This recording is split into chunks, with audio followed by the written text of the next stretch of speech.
Here is a short video of my project. As you can see, the 8-bit microprocessor is very modular in the sense that it can be assembled separately. So at the top left you have your A register, your adder subtractor, B register, and output.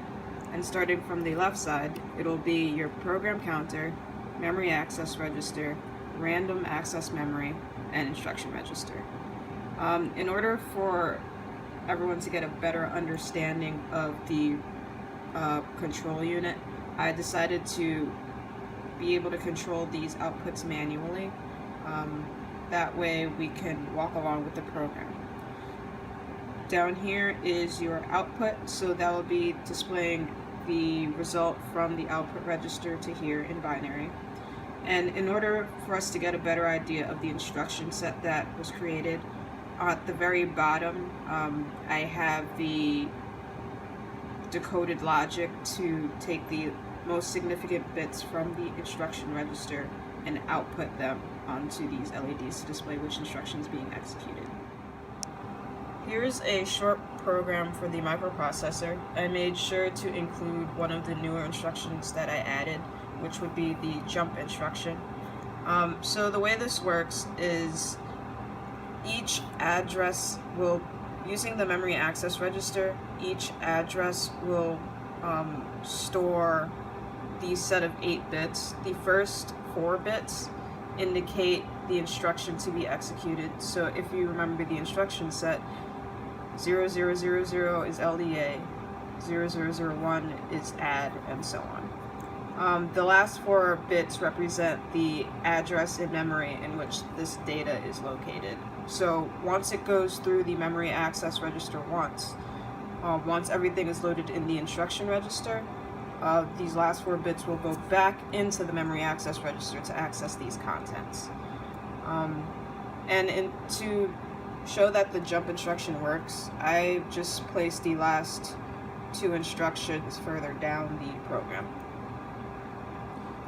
Down here, I just wrote the last 3 execution cycle signals. That way I can remember to walk through each step individually. As each control signal is being active, the program, not the program counter, but the system clock will pulse. That way the information is stored at each execution cycle. So this is the system clock that I was referring to earlier. Right now it's pulsing at around once per second. I can use this potentiometer here to speed up that clock, but for the purpose of walking through the program, I'm going to switch modes. That way we can control the clock with the use of a push button. Alright. Okay, so to save time, the microprocessor was already programmed with these 2 dip switches with the program that I mentioned a little earlier.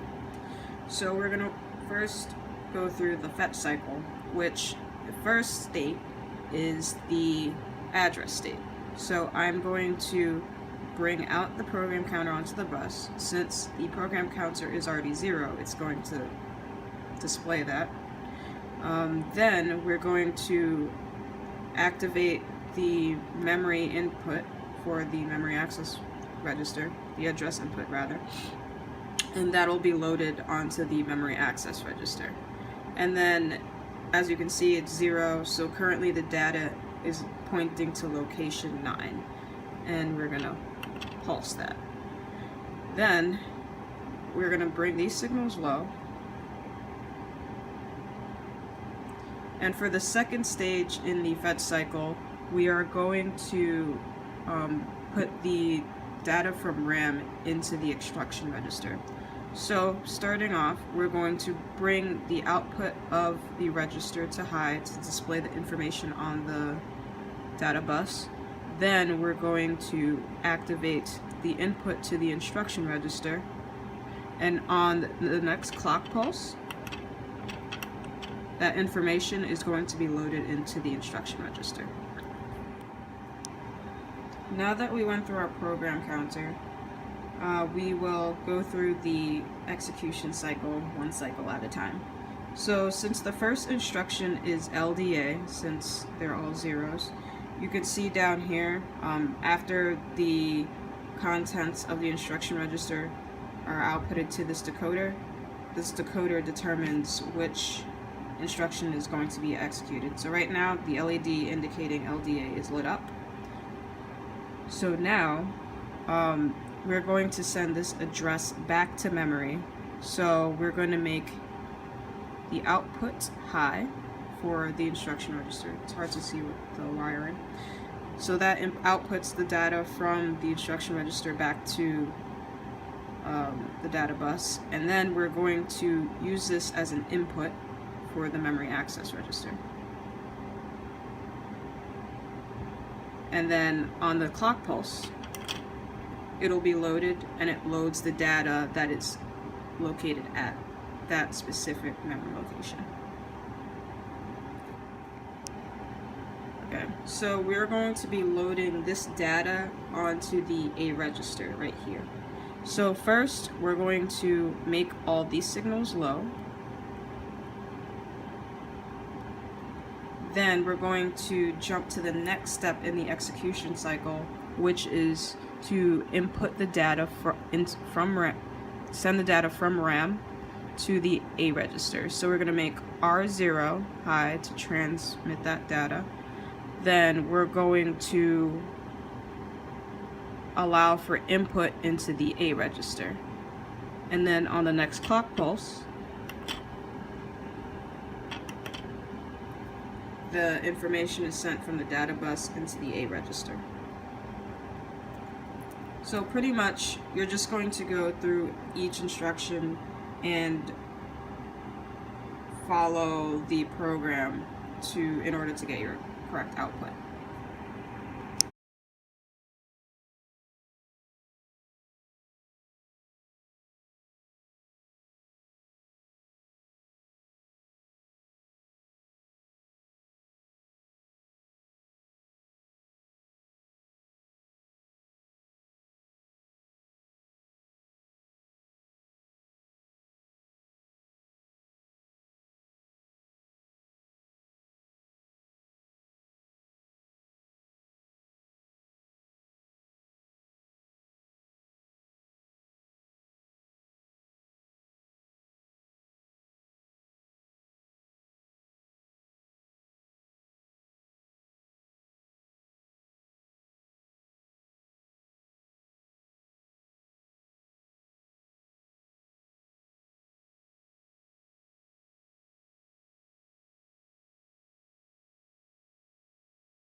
Okay, so I got a bit of a head start on the jump instruction. The program counter is set to 3, which is where the jump instruction is. The signal CO and MI have been made high, and it's loaded into the memory access register on the next clock pulse. Did it not load? Okay. Alright, got it. So the jump instruction should be loaded onto the data bus. So make these signals. So RAM in is high, instruction in is high.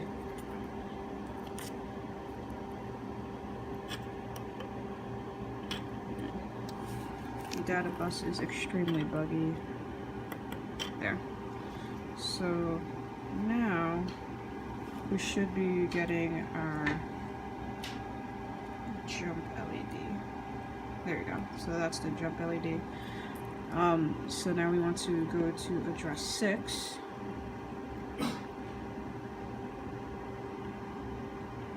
So it'll be instruction register out to memory register in, clock pulse, and the upper 3 bits are high, which indicate this is the out instruction. So we're going to put these signals low, route out high, instruction high. Then on the next clock pulse, it'll be sent to the instruction register, make it low again, and this indicates that the output, that's the encoded output signal. Then we're going to take the A register, the output of the A register onto the bus, and send it to the output register on the clock pulse. So that's the actual output. There's an LED hidden behind this wire. So the output is 6C. That's the answer to the arithmetic. So 4A plus 3, 4 minus 1, 2 equals 6C, and that's the result we get.